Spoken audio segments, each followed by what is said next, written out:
There is no doubt that exercise is an essential part of any healthy lifestyle, no matter who you are. The benefits of movement and activity are undeniable, but in a world full of distraction and often short on motivation, working out consistently over the long term is an enormous challenge.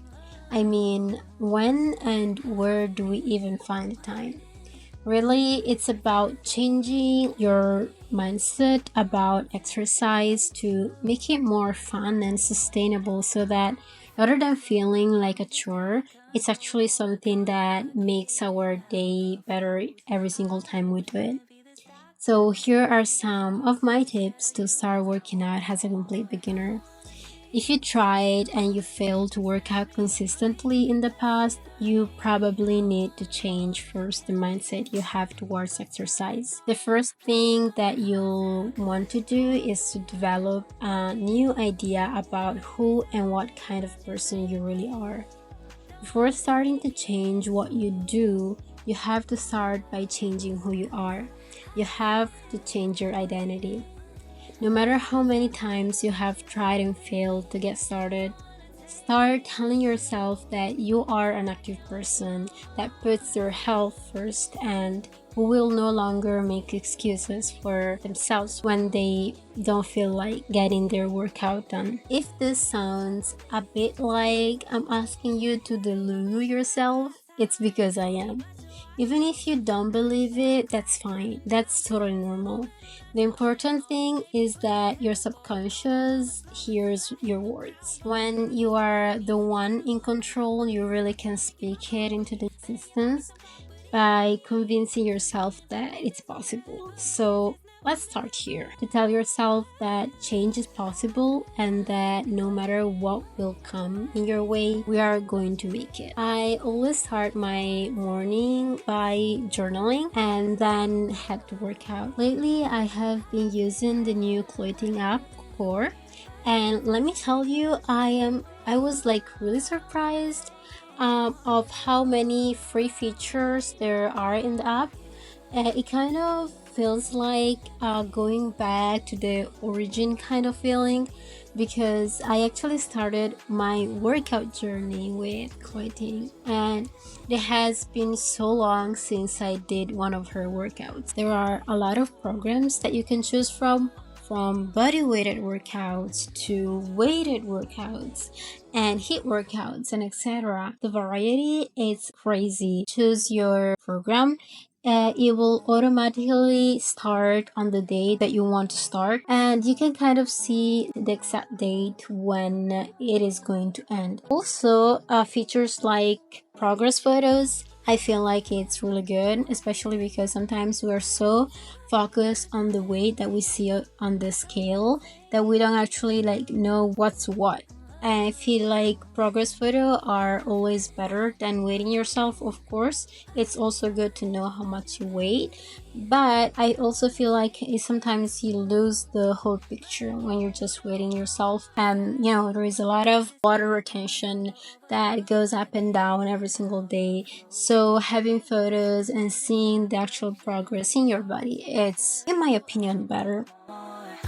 Often we hear about the ideal way to gain muscle, lose weight, or the most effective yoga routine to find inner peace.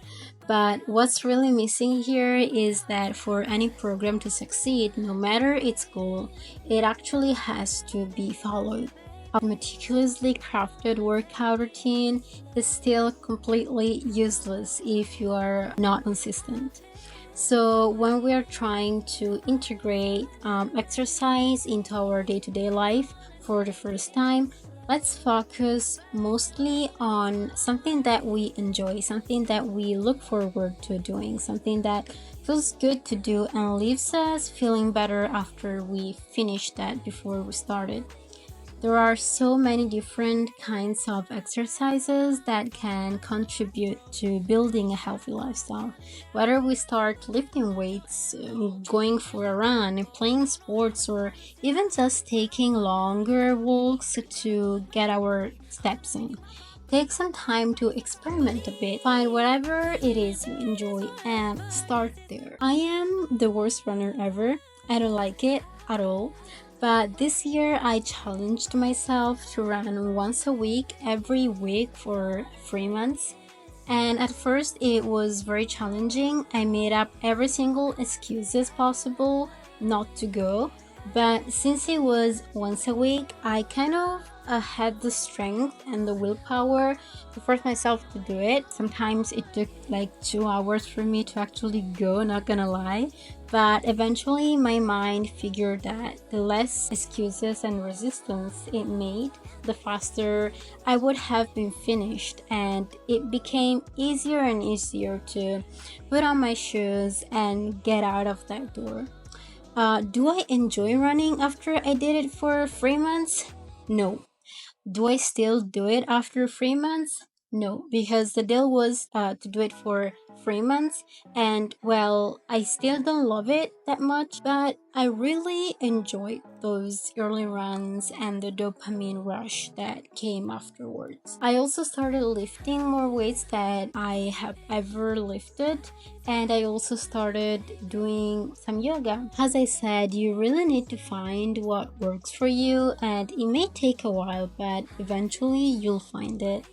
Now, let's talk about managing expectations. When we're getting into a new routine, it can be super easy to get caught up in the high that we get from doing something new, and I'm guilty as charged for that.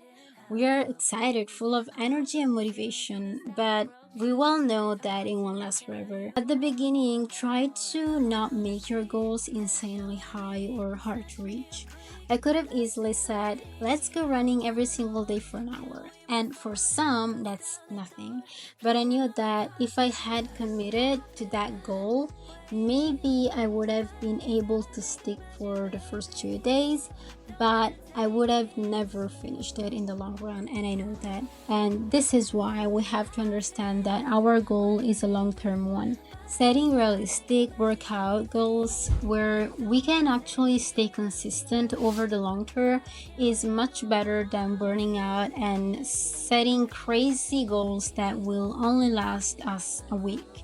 If you have no idea of what you're doing right now, that's fine, okay? There is plenty of YouTube videos of programs that you can find and follow if you're a beginner, and as me, you are afraid of going to the gym, okay? At my lowest, when I have literally no motivation or I'm too busy, I really have to set aside my desire to always do more and tell myself that doing a 1 minute plank is okay, and that counts as a workout. You cannot expect to go from 0 to 100 just like that. If we want to stay consistent over the long term, we have to convince ourselves that taking a break or working out less than usual are part of the process, and it's not a sign of failure. We live in a society where doing less is condemned, but our bodies needs to rest, to recover and grow their muscles. And well, to be more efficient and burn fat, okay? So building habits and consistency is a skill that takes time, and part of learning to build that skill is developing a better understanding of ourselves, our motivations, and what causes us to miss workouts that we have planned for ourselves.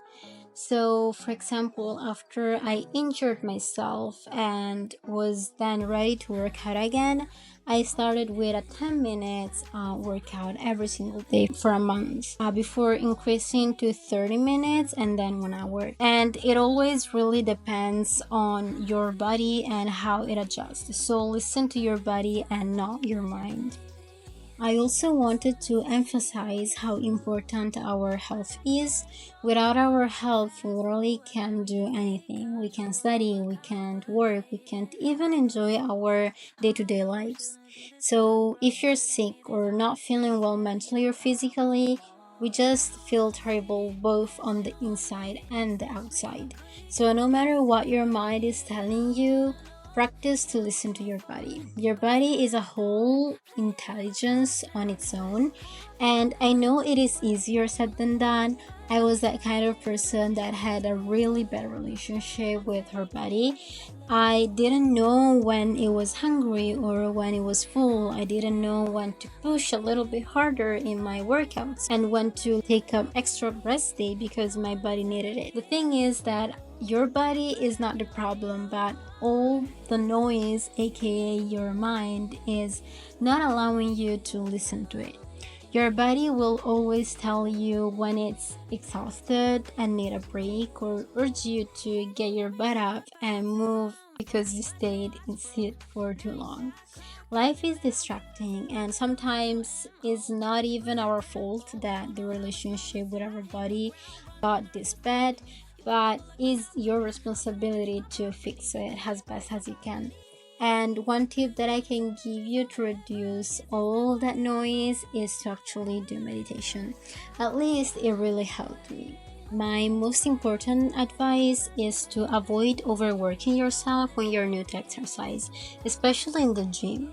Maintaining the correct form can be difficult, and when you don't know your body's limits, your risk of injury is super high. So remember to be careful, listen to your body when it tells you that it's tired, take as much rest between workouts as you need, and please always stretch before and after working out. You should consider it part of your workout, not something extra that you have to do, and just focus on building your habit. No matter how much motivation you have, you won't be staying consistent if you end up burning out yourself.